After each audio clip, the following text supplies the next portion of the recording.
You're listening to the Scottish Football Forums podcast, the home of Scottish football banter.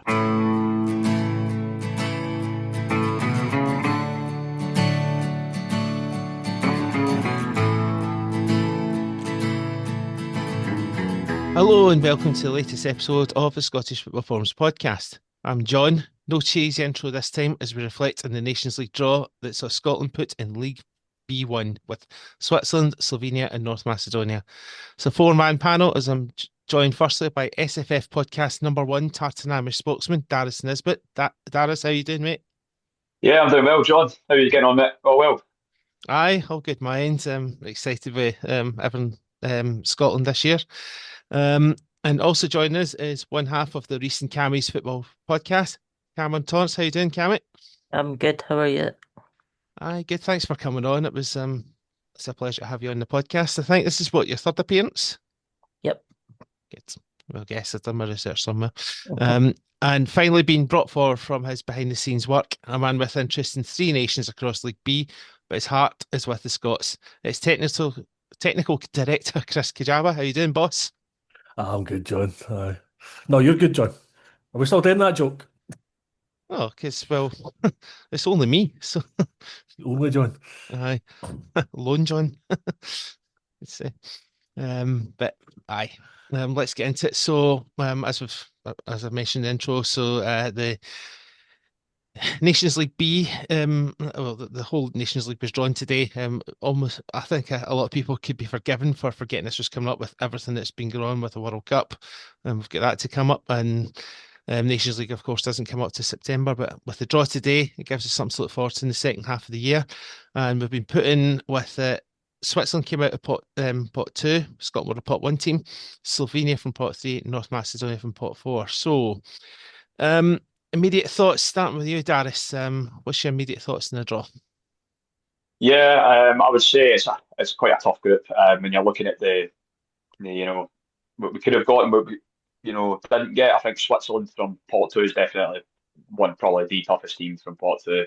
Macedonia as well, who have got to tournaments now. I think they were qualified for Euro 2020. They're a good pot 4 side, and then Slovenia from pot 3. But some interesting countries that we're playing against, some that we've not played in a long time. So yeah, I'm looking forward to seeing what we could have, what we'll do in this group. Yeah, Cammy, as Daris has touched on, there's a couple of teams that we haven't played in a while. I mean, we also played Switzerland in the last Euros, but we haven't played them in a competitive game either side of Euro 96 and Euro 2024 since the 94 World Cup qualifiers.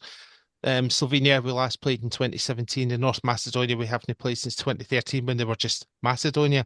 So a bit of freshness in terms of the fixtures. Yeah, it's the first thing that my dad actually said when the draw was made. It's three countries that have not played in a good wee while. So it's different for the Israels and the Belarus. And they seem to play every qualifying campaign on Nations League. Yeah, I mean, the fact that Israel were put in pot 1 with ourselves, Hungary and Poland, that was good that we were avoiding them, because I think everyone's sick of Israel, not just from on the field issue, but we won't go into that. It's not that kind of podcast. Chris, I mean, from your perspective, you took your first away trip in the last Nations League. What are you thinking about this one in terms of the potential destinations? Expensive if you're like to go to Switzerland. It's one of the more expensive countries.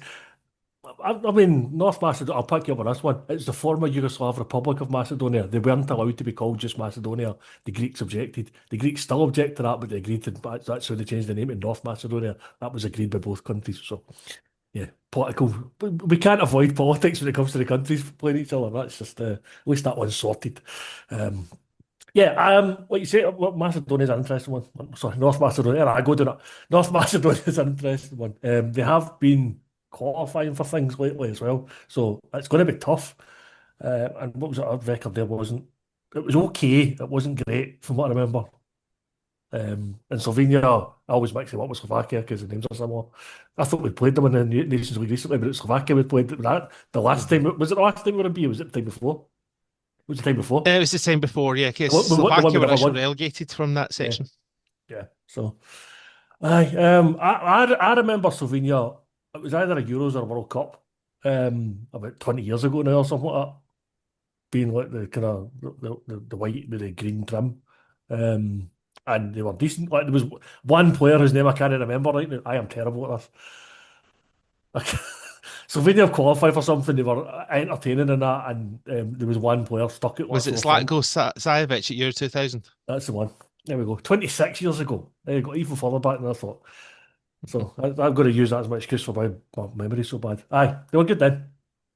Well, Yeah. they're really good. I don't know. Funny a team in green and white stick out to you, Chris. No, It was a nice kit, to be bias fair. there. True.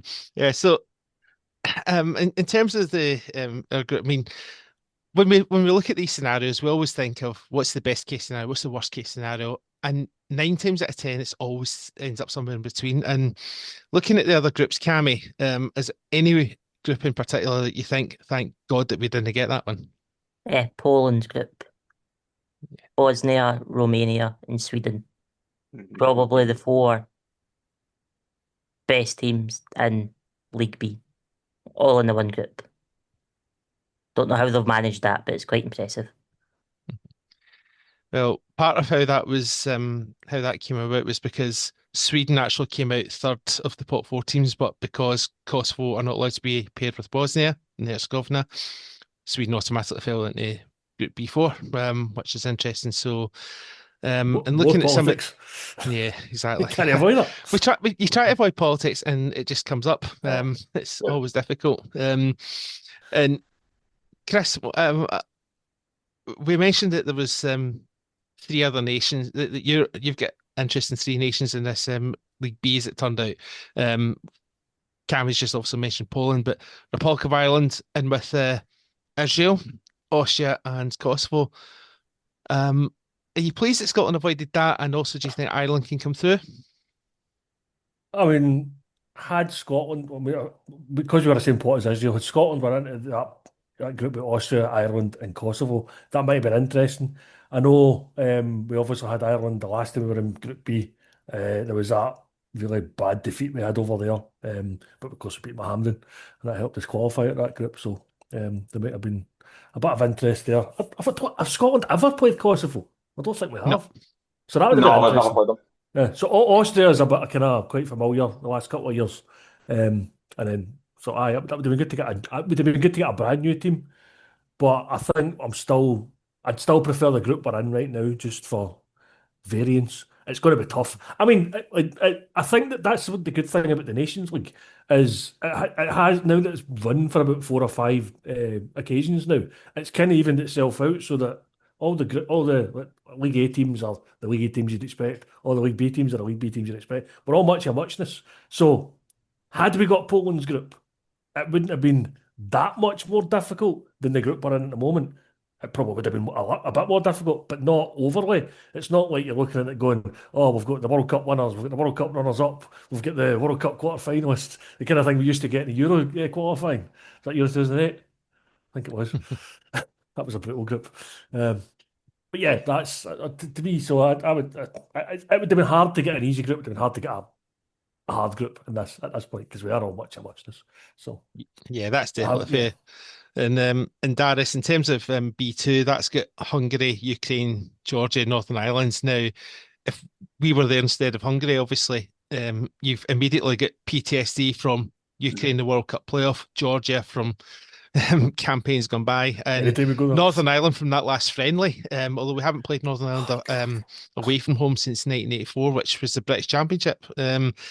So when you consider that, are you glass half full when you look at our group, or was there another section that you would have preferred? I think looking at our group, I would have liked to have seen us in the Republic of Ireland group, as said with Austria and Kosovo, just for the simple fact Chris touched up on. We've not played Kosovo yet, it would have been good.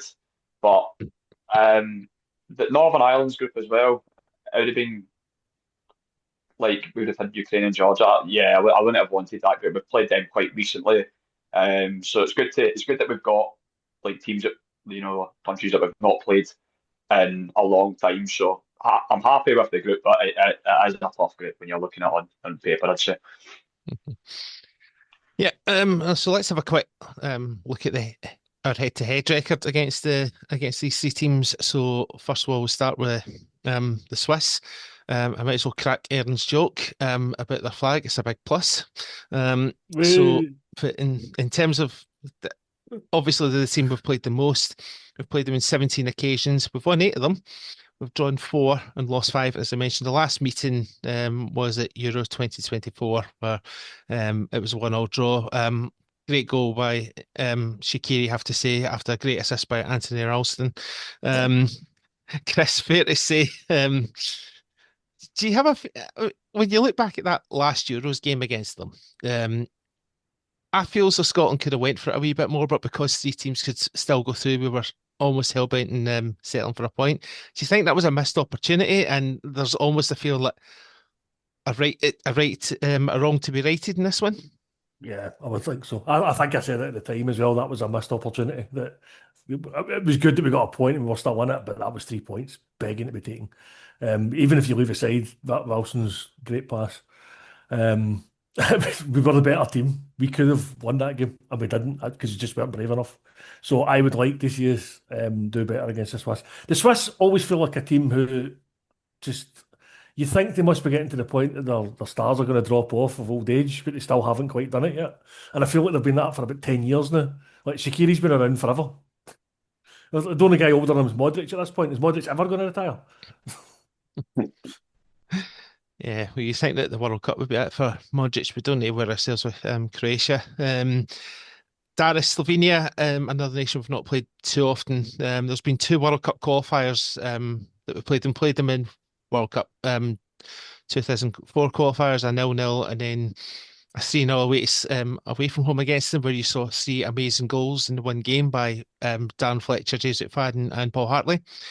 Somehow that was beaten in the Denmark game a few months ago. There was a friendly draw in, I think it was 2011, and then the last World Cup qualifiers beat them at home thanks to Chris Martin, but then we drew 2 each with Slovenia away from home, which cost us a playoff and cost Gordon Strachan his job. What's your view of how these encounters will go? Yeah, Slovenia. It'll be interesting to see how we get on against them. We've not played them in a while. As I said, I think they're quite you know they've got to tournaments in the past before.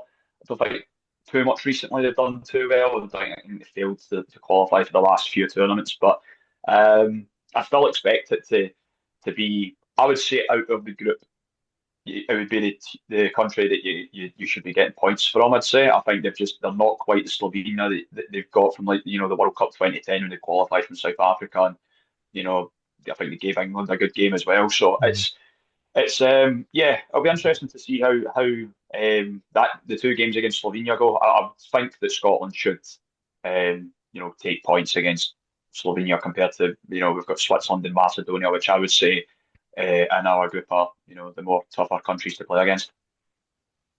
And Cammy, North Macedonia, as we mentioned, it's the first time we'll play them under their new guys after FYR Macedonia, but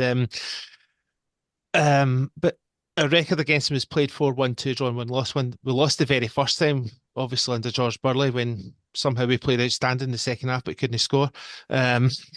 I don't remember us threatening their goalkeeper that day. We did beat them 2-0 at Hampden.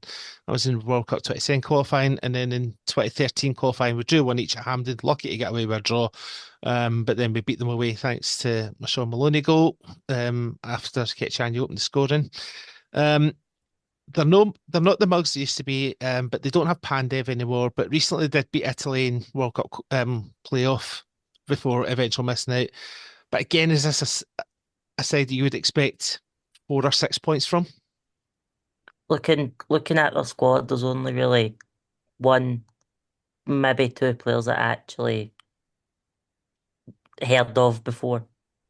Majowski, Rangers, and there's a Dundee United player, I cannot pronounce his name. Chapanovsky. Yeah.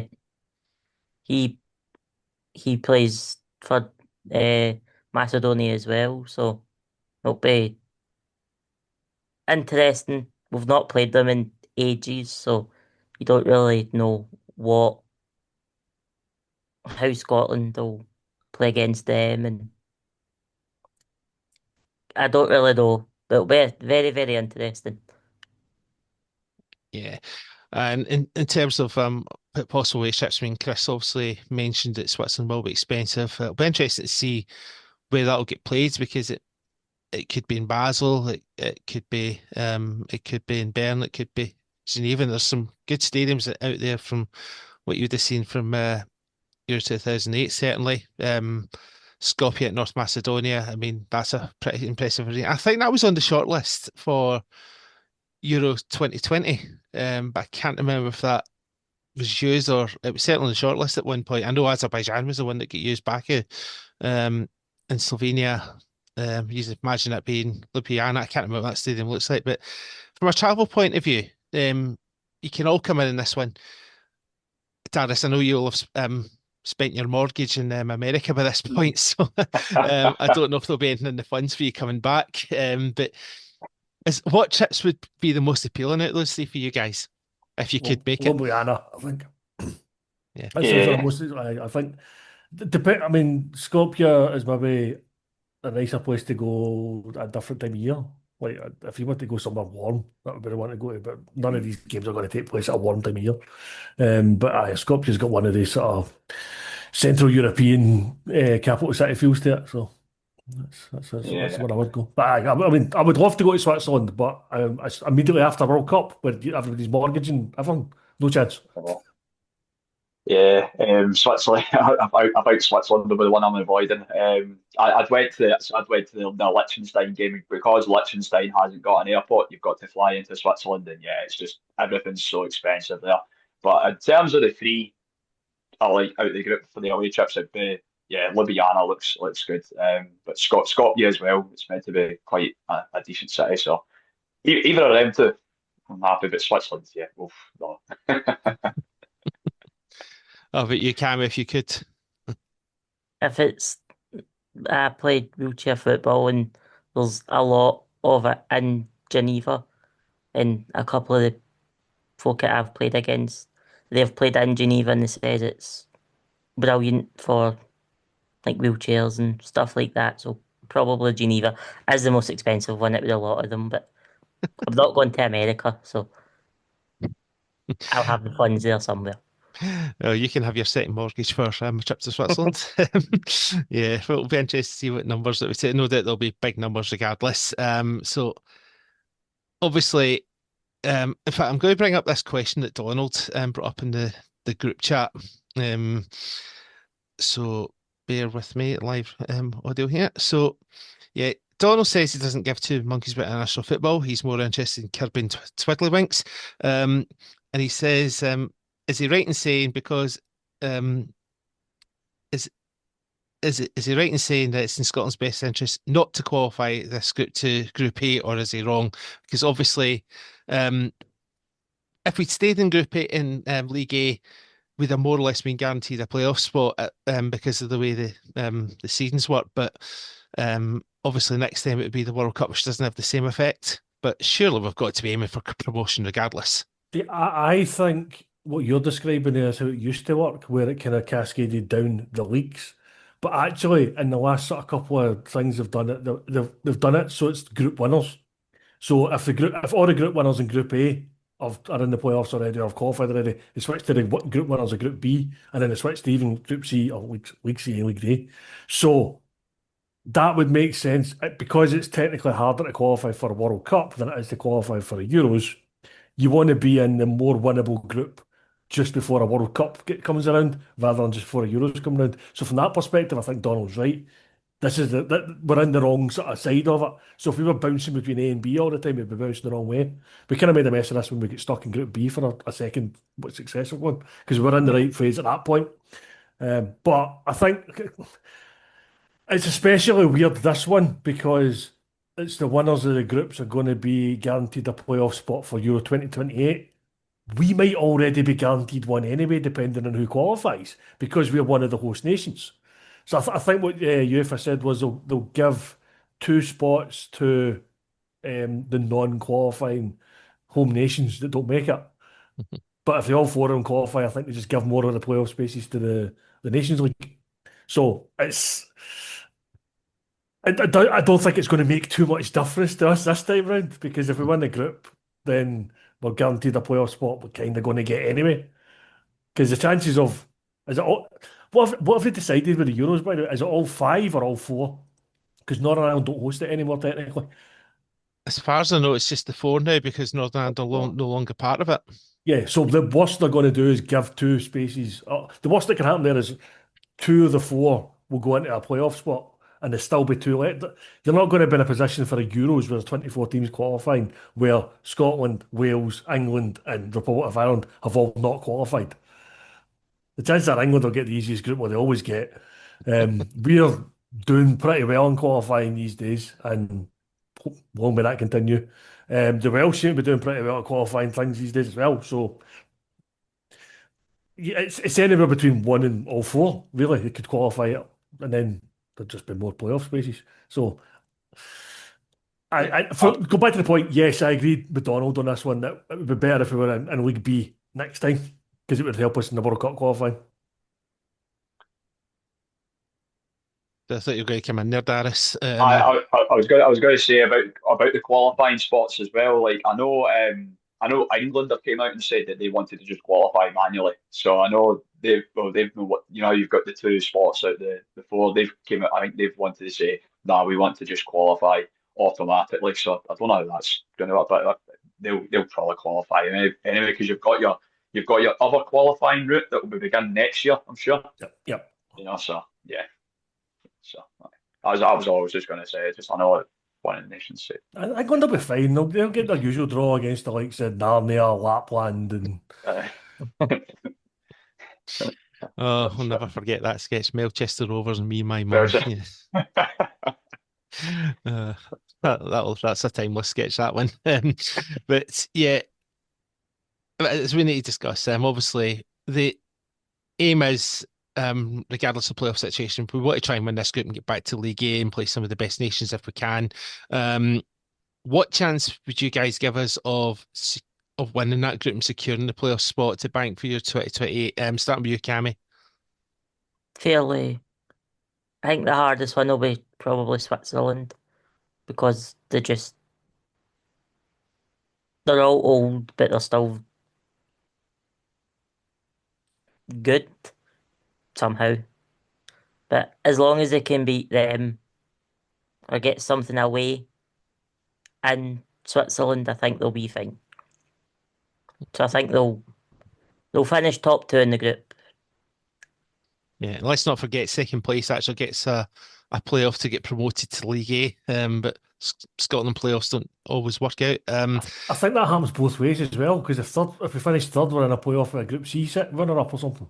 I hope so. Yeah, everybody in this group has got somewhere to go.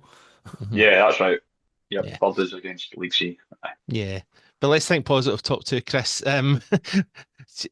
What chance do you give us of winning the section? What key results do you think would be enough for us? Do you think? I think this is really hard to predict because you need to remember we are probably going to be breaking in a new manager because everybody's thinking Steve Clarke chucks it after World Cup. So there's going to be big change in the Scotland camp for this campaign, and it comes really soon as well because we were saying it was that 4 games in end of September, start of October, when the World Cup's the summer, June, July kind of time. When did we lift it? July something. July the 19th. Yeah. So the new manager's going to have a lot of big shoes to fill there. He's going to have big shoes to fill with Scotland, let's face it. Steve Clarke's been brilliant for us. I know we've had our moments, but yeah. And then you also have to wonder about who at the squad's going to stay in the squad. There's not too many of them are getting kind of part. Well, I mean, Craig Gordon's about 355 at this point. So we all need a new goalkeeper, I'd imagine. But even like the likes of McGinn, Andy Robertson, they've got at least another campaign in them, surely. They'll want another Euros, especially at home Euros. Yeah. So to answer the question, I have no idea. I genuinely have no idea what's going to happen with this group. We could win it, we could bottom it. It's really tight. Chris taking the Swiss approach on the fence. Daris, where are you seeing this finishing? Yeah, it's going to be tough, I think, to top the group. I think obviously Switzerland is the toughest team from pot two. You know, you've got Macedonia who have, you know, have got to like playoff spots, they've got to like major tournaments. It is a tough group. I hope that we win the group. I think we can win the group, but it depends how the squad's going to look. Depends if there's going to be any changes. But my probably honest prediction is I think we'll finish second and we'll have a playoff to go up to possibly League A and next year. Yeah, we'll come on to I think second. Yeah. Yeah, that's where I think Switzerland have got to be favourites to the group personally, but you just never know. It's the home the cliche home form is going to be key for us in this section. Although the home form wasn't, it was actually the away form was better in the last Nations League campaign, but that's another issue. But in terms of squad going forward now, one thing that we do, one player who we know will not be in it is Harvey Barnes. Steve Clarke revealed that he's had the discussion and he says he wants to play for England. And fair to say, I think we can have boots closed on that one. It would have been nice, but see, at the end of the day, the guy's English, and should he be allowed to deflect to another international nation when he's played for England in a friendly? Because we can't take the moral high ground over Declan Rice and Jack Grealish and then accept it away. But I suppose that's the way international football is. Whether you agree with the rules or not, you've got to play by them. But in this case, it hasn't happened, and you can just move on. Yep. I don't like the rule. I don't think it should exist, but you have to play the rules that you've got. Having said that, he's declared for England. We can move on. Good luck to him. Don't go too far in the World Cup. I don't think I'm to make the squad, to be honest. But that's his choice. I'm glad it's done now. Like it's not going to be hanging over us over all the friendlies and stuff that have to come. So I agree. Yeah. Talk about the squad that's going to be with us. Yeah, I think that's the key thing, Cammy, as well. We know at the beginning of February or middle of February that this is happening. We're not being lingered on until the squad gets announced for the 2 March games against Japan and Ivory Coast. It's good that we know now and we can all move on. Yeah, he is a good player. He showed it this season, but Steve Clarke's too loyal to his players anyway, so he probably wouldn't have went. I think he possibly could have went because, remember Shea Adams was in this position 5 years ago.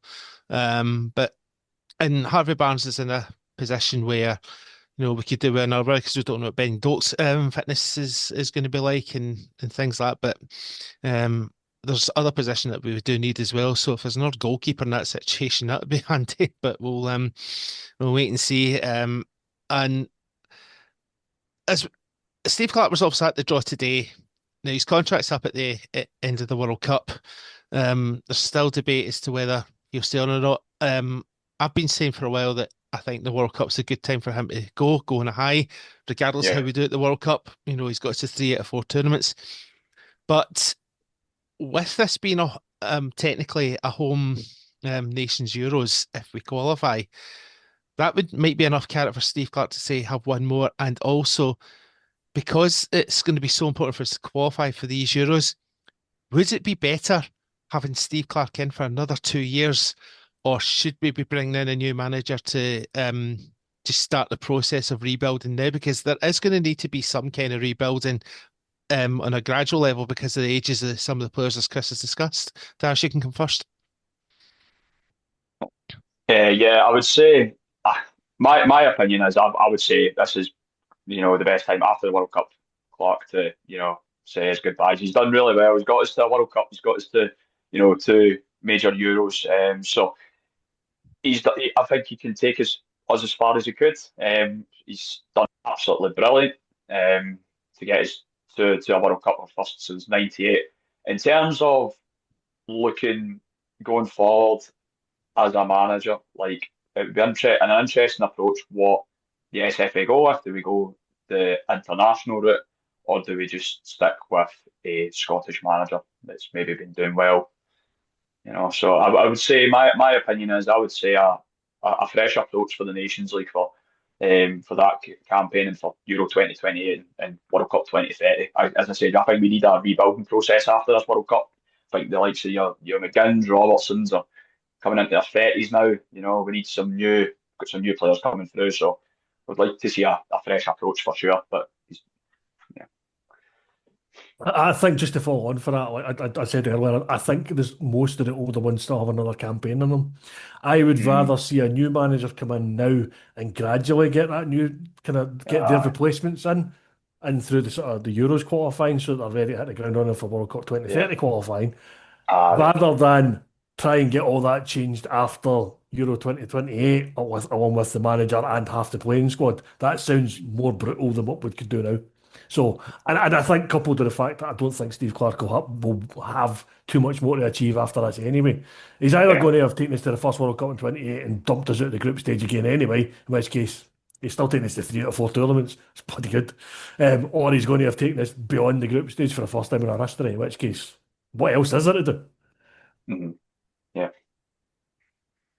Cammy, anything that you want to follow on in terms of the Steve Clarke situation? And would it be an idea if Clarke has decided already this will be my last one, that the succession plan starts now in terms of getting someone in and announced even before the World Cup so we know who's taking over once the World Cup's over?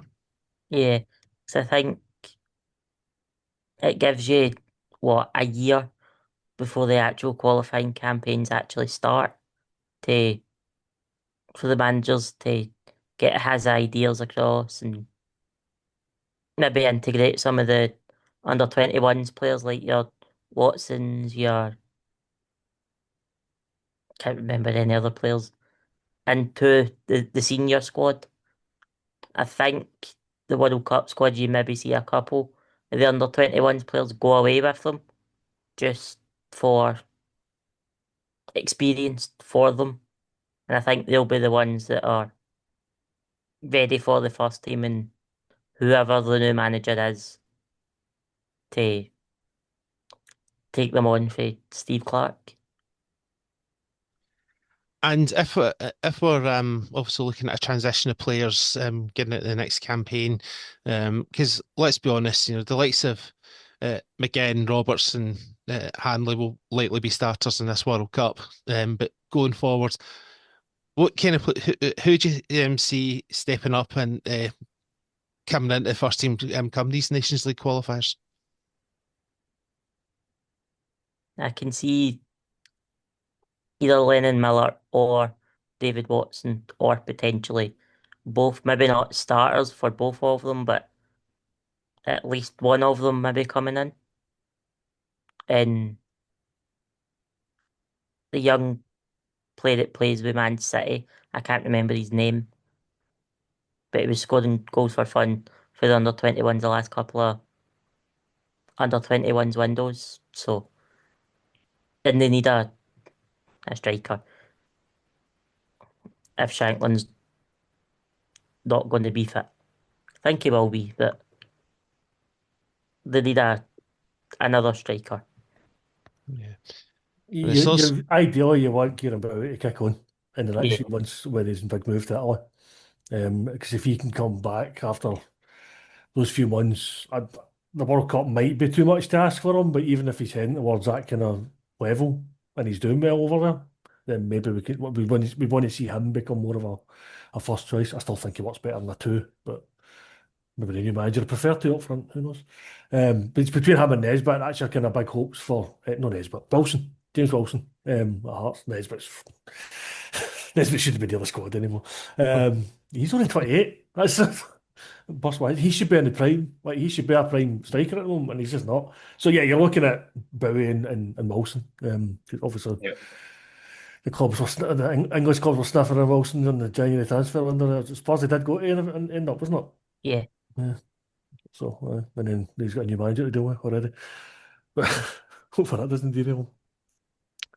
So yeah, they're the great white hopes up front. But yeah, you're right. Like Lennon Miller, you're hoping he's going to come in the next squad and see how he gets on. I mean, we've still got a good time out of some of the like, guys like Billy Gilmore and McTominay as well, yeah. Dominic. Aye, McTominay.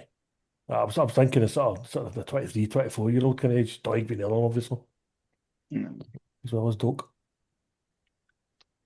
Well, Yeah, Ferguson's only 26. That's good. Good feels at him, yeah. Josh Doig is one that surely will be knocking on the door of a left back spot if Robertson's winding down Daris. Yeah, Doig has featured in Scotland squads before. I think he played. I know he played. He was in the Liechtenstein squad, like the June squad. I'm sure he was in the qualifying campaign as well. Doig. So Doig has featured in squads. I think we'll likely see, and Doig. I tell you another player I think could be good maybe for either the March games or like for an expanded like kind of squad for friendly games. Andy Irving to Sparta Prague. I think that's a great move for Andy Irving going there. So he wasn't really getting much time at West Ham, but I think Sparta Prague, that's a great move for Andy Irving as well. So I think we could see the likes of Andy Irving, Doig, players like that for the Nations League campaign anyway after the World Cup. And we obviously at the time of recording don't know the fixtures. They'll come out on, I'd imagine, Friday the 13th, lunchtime-ish, I would imagine. What would be the ideal order of fixtures? We also don't know what the dates are going to be at this stage, if it's going to be Thursday, Sunday, Friday, Monday, whatever. But what would you kind of hope for in terms of the order of the games? You want to get Switzerland out of the way as soon as possible, preferably. Yeah. Get that away game done, dusted. But kind of similar to what happened in the World Cup qualifying, actually, because the first time we had that was the Denmark away game. And I think that played into their hands. So if we can have Switzerland bookending it, that'd be good. Take the away game first, finish at home. I agree there, Chris. Aye. Either Switzerland or North Macedonia away first.